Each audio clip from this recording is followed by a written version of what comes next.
गुरुजी, मैं आप सबसे पहले तो आपके चरणों में कोटि कोटि प्रणाम करना चाहूँगा मैं। और मैं क्षमा चाहूँगा क्योंकि मुझे है ना, आपको मैंने बहुत आपकी कथाओं को सुनता हूँ और मुझे बहुत प्रेरणा भी मिलती है आपकी कथाओं को सुनकर। और मुझे थोड़ी घबराहट हो रही थी, तो इसलिए मैं बैठा हूँ आपके सामने, तो इसलिए मैं बताइए। क्षमा चाहूँगा। और मैं एक मुस्लिम धर्म से हूँ और मैं ये पूछना चाहता हूँ, मैं सनातन में आ तो गया हूँ, पर मैं ये आप पूछना आप चाहता। आप मुस्लिम हैं? हाँ, क्या नाम था आपका मेरा पहले? पहले जावेद नाम था। जावेद। काफ़ी लोग जानते भी होंगे तो तो आपने हिंदू धर्म अपना लिया है? हाँ हाँ, क्योंकि सबसे पहले मैं एक बात कहना चाहूँगा, क्योंकि काफ़ी लोग मुझसे कहते हैं कि तुम हिंदू बने हो। हिंदू तो मुझे नहीं लगता कि कोई किसी को बना सकता है, क्योंकि हिंदू पैदा ही होता है, मेरा वाह, मानना ऐसा है। बिल्कुल। और ये मुझे ना किसी ने ब्रेन वॉश करा और ना किसी ने कुछ कहा, ये एक ठाकुर जी की कृपा हुई, तब मैं सनातन में आया। जी। वैसे किसी ने मुझे या मैंने किसी को देख के सीखा या ऐसा कुछ भी नहीं था। तो मैं सभी लोगों से ये कहना चाहूँगा, और मेरे जो फैमिली वाले हैं वो भी आज तो आज आपके फैमिली वाले आपका विरोध नहीं करते कि तुम कहाँ अभी चल? मैं अभी इतना डिप्रेशन में हूँ, पूछो मत। मुझे फ़ोन आ रहे हैं फैमिली वालों के ज़्यादा आ रहे हैं, बाकी अदर तो कोई कुछ भी नहीं कह रहा, पर फैमिली वाले का आज भी मम्मी का फ़ोन आया और वो कहने लगी हमसे कोई मतलब नहीं, हम मर भी गए हैं तो हमारा मुंह मत देखियो तू। हमारी वजह से पूरे रिश्तेदार, तेरी वजह से हमें पूरी वो कर रहे हैं, और मतलब हमसे रिश्तेदारी टूट गई है। हमारी एक लड़की है, उसकी शादी करनी है, तेरी वजह से उस लड़की की भी ज़िंदगी ख़राब हुई है। तो महाराज जी, मैं ये पूछना चाहता हूँ कि ठाकुर जी से मेरी एक शिकायत है हमेशा कि या तो मुझे पहले इधर का कर देते या उधर का कर देते। ये बीच में ला के मुझे इतना परेशानियों में डालना, और उनको मैं छोड़ नहीं सकता। मैं किनको? सांसें छोड़ सकता हूँ, पर मैं ठाकुर जी को नहीं छोड़ सकता। किनको नहीं छोड़ सकते आप? मैं ठाकुर जी को नहीं छोड़ सकता, भगवान जी को नहीं छोड़ सकते? नहीं छोड़ सकता सर। फिर आप सही रास्ते पर हैं। तो मैं एक चीज़, मेरा एक सवाल और था कि मैं जगन्नाथ मंदिर में जा सकता हूँ क्या?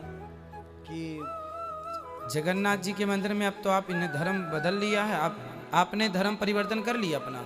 हाँ जी। वैसे देखो, धर्म परिवर्तन करने की जरूरत ही नहीं पड़ती। हमारे ठाकुर जी जो है ना, हमारे भगवान कभी ये नहीं कहते कि तुम हिंदू हो जाओगे तो ही हम तुम्हें मिलेंगे। हाँ, मैं भगवान तो कहते हैं कि तुम मुसलमान भी हो, और यदि तुम उसी रूप में मुझे प्रेम कर लोगे तो मैं उसी रूप में तुम्हें प्राप्त हो जाऊंगा। हमारे भगवान कभी नहीं कहते कि तुम धर्म बदलो। नहीं रस खान जी को उसी रूप में, उसी लिबास में प्राप्त हुए थे भगवान।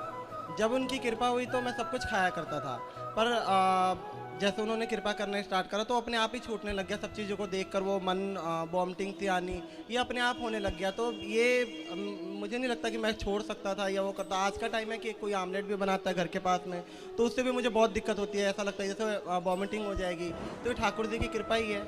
पर अपनी माँ का दिल भी ना दुखाओ। आप अपनी माँ से बात करो कि माँ, मैं कोई गलत रास्ते पर तो हूँ नहीं, मैं किसी की हत्या नहीं कर रहा हूँ, मैं चोरी नहीं कर रहा हूँ। मैंने समझाया, पर आपको पता है कि वो समाज को लेके चलना है उन्हें। और उन्होंने मुझसे कहा भी कि मुझे अपनी एक बेटी की शादी करनी है और मुझे समाज में रहना है, तो अब मैं क्या कर सकता, मैं ठाकुर जी को भी नहीं छोड़ सकता।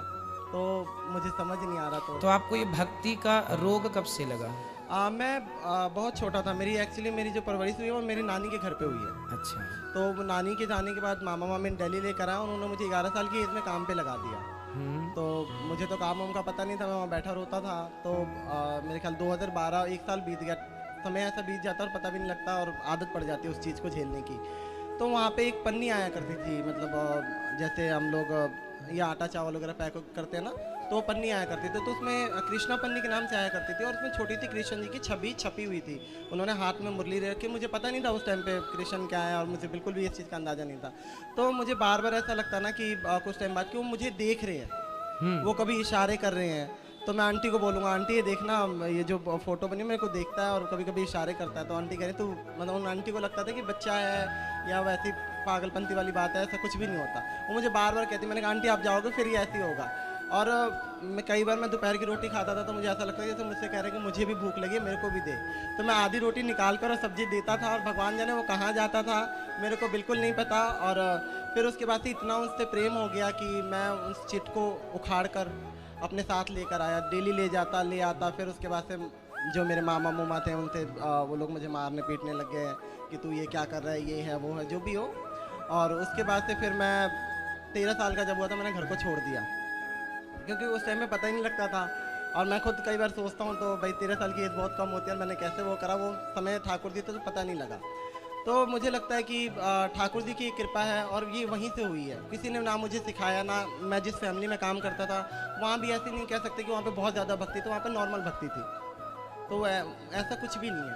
तो ये मुझे कई लोगों की शिकायत है कि मुझे मेरा ब्रेन वॉश किया गया है या वैसा किया, तो ऐसा कुछ भी नहीं। किसी सनातन ने, किसी ने भी मेरा ब्रेन वॉश नहीं करा। मैं अपनी मर्जी से आया हूँ और मुझे उसमें भी कोई दिक्कत नहीं थी कि मैं दोनों को लेके चल रहा था, पर लोगों ने मुझे इतना परेशान कर दिया। तो मैंने वो धोबी का कुत्ता घर का ना घाट का, वो वाली सिस्टम हो गया। तो मैंने कहा फिर सनातन में आ जाऊँगा, क्योंकि मैं कान्हा जी को नहीं छोड़ सकता। तो अभी कहाँ रहते हैं आप? अभी मैं दिल्ली में रहता हूँ और ठाकुर जी की थोड़ी दया हुई तो ब्रजवास कर लूँगा बहुत जल्द, और आपका आशीर्वाद रहा तो गुरु जी। बिल्कुल ठीक है। सनातन धर्म में और मुस्लिम धर्म में क्या अंतर लगा आपको? आप तो मुसलमान में जन्म लिए हैं और सनातन को फॉलो कर रहे हैं, ये बताइए दोनों में क्या अंतर? ये लोग लड़ते क्यों हैं धर्म को लेके? मुझे तो ये पता नहीं, क्योंकि मैंने इतनी उन चीज़ों में पढ़ाई नहीं कर रखी। सनातन मुझे ऐसा लगा कि सनातन एक शांत धर्म है जहाँ मन को शांति मिलती है, और किसी के लिए मतलब किसी जानवर को काटना पीटना नहीं होता। तो सनातन इसलिए भी बहुत ही अच्छा है क्योंकि हम किसी का जान लेकर अपना त्यौहार वगैरह नहीं मनाते जी। जैसे कि होली होगी, दिवाली होगी, तो कभी भी ऐसा नहीं होता कि किसी हमारे यहाँ दीपक जला करके त्योहार दीपक जलाकर और मिठाइयों के साथ। तो ये बहुत अच्छा है और अच्छा लगा सनातन बहुत। और अब भी मैं सनातन में ही हूँ, तो मैं अपने आप को सनातन ही मानता हूँ। बिल्कुल, आप पूर्ण सनातनी हैं। इस धरती पे प्रत्येक जीव सनातन ही है मेरे भाई। रास्ता भटक गए हैं लोग, बस ये समझो, रास्ता भटक गए हैं लोग। किसी धर्म में किसी की हत्या करना जायज नहीं है। आपको क्या लगता है, किसी की हत्या करना सही है? नहीं, ये तो बिल्कुल गलत बात है, क्योंकि धर्म को अगर वैसे भी लेके चलें तो धर्म को ना के लेकर भी चले तो लोग एक्चुअली बहुत सनातन जो लोग खाते हैं उनसे भी मेरा वो चाहे जो भी खाए वो, क्योंकि जान सबके अंदर होता है। मैं पहले छोटा था तो मैं जाया करता था मुर्गे की शॉप पे, तो वहाँ एक मुर्गा इतना तड़पता है कि उसको देखकर अब जब देखता हूँ तो मुझे ऐसा लगता है कि भाई क्या हो रहा है ये उसके साथ। वो इतना तड़पता है, अगर कोई जाके उसको कटता हुआ देख लेना, मैं लोगों को कहता हूँ कि छोड़ दो, तो लोग कहते हैं कि हम थोड़ी ना काट रहे हो, तो वो काट रहे हैं। तो सर ये गुरुजी, मैं चाहूँगा इसके ऊपर भी कुछ आप बताएं कि जो लोग ये कहते हैं हम नहीं काट रहे हैं, वो काट रहे हैं, हम जान नहीं ले रहे। भाई पर आपके कारण ही तो वो मर रहा है। हाँ, मैं आप ग्राहक बन करना जाते तो उसकी हत्या ना होती। तो मेन जिम्मेदार हत्यारे तो वो ही हैं जो ग्राहक बन के गए हैं, और असली हत्यारे वो हैं। मेरा एक सवाल और भी है कि बहुत हमारे सनातन लोग हैं जो इन लोगों को किराए पे दे देते हैं, जो मुर्गा मर्गा काटते हैं, जो भी धर्म से मुझे नहीं पता, पर उनके लिए भी कुछ आप मतलब उनको इस चीज़ का पाप लगेगा नहीं लगेगा? बिल्कुल पाप तो देखो किसी की, हमारे सनातन धर्म में तो लिखा है अहिंसा ही परमो धर्मा। हमारे यहाँ तो चींटी को भी आटा डाला जाता है, कुत्ते को रोटी, गाय को रोटी निकाली जाती है। जीव मात्र की रक्षा करना, जीव मात्र की सेवा करना। हमारे यहाँ के राजा हुए हैं जिनका नाम है राजा शिवी, जिन्होंने एक पक्षी के लिए अपने शरीर का बलिदान दे दिया था, काट करके दे दिया था। एक पक्षी की रक्षा के लिए उनकी गोद में एक पक्षी उड़ के आ गया, तो जिसने पकड़ा था उसने कहा ले दो हमें, हम इसको खाएंगे।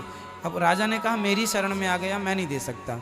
तो ये वो धर्म है सनातन धर्म, जहाँ एक पक्षी की रक्षा के लिए एक बहुत बड़ा राजा अपने आप का बलिदान देता है। अंत में भगवान प्रसन्न हो गए कि धन्य हो राजा, आपके अंदर जितनी दया है, इस दया से हम स्वयं बिक गए आपसे। और महाराज जी एक सवाल मेरा और भी है कि बहुत सारे डाउट है कि मैं संकीर्तन करता हूँ एक्चुअली। क्या करते हैं? मैं संकीर्तन ही करता हूँ। क्या गाते हैं आप? मैं कृष्ण संध्या। तो मैं ये पूछना चाहता हूँ कि जो भी मेरे से लोग कराते हैं, अब क्योंकि इस तरीके की बातें चल गई कि ये संकीर्तन करेगा तो हमें इसका पुण्य नहीं लगेगा, तो मैं ये पूछना चाहता हूँ कि अगर मेरे करने से किसी को पुण्य नहीं लगता तो भाई मैं नहीं करूँगा। नहीं, आपका जो पुण्य है वो आपके पास है। आप जो भी पुण्य करेंगे, आप जो भी पुण्य करेंगे, जो भी अच्छा कार्य करेंगे, उसका फल आपको निश्चित मिलेगा, उसका कहीं नहीं गया। मैं अच्छा करूंगा मुझे मिलेगा, ये अच्छा नहीं महाराज जी, मैं ये पूछना चाह रहा हूँ कि जो मेरे से करवाते हैं उन लोगों को। अब जैसे वृंदावन में बहुत सारे मंदिर हैं, हाँ। उन मंदिरों में कीर्तन के लिए लोग बुलाते हैं कि आप आके 2 घंटे कीर्तन करो, आप भी करो, तो आप कीर्तन कर सकते हैं। वो तो वहाँ की नियमावली है, कीर्तन करना है, कर सकते हैं, कोई दिक्कत नहीं है। आप अपनी माँ को, अपने पिताजी को समझाइएगा कि वो परेशान ना हो, आप सही जगह हैं। सनातन धर्म मीन्स आप खुद कह रहे हैं कि शांति का अनुभव है। पूरी दुनिया आज नहीं कल इसी शांति की ओर बढ़ेगी जिस शांति की ओर आप आज बढ़ गए हैं।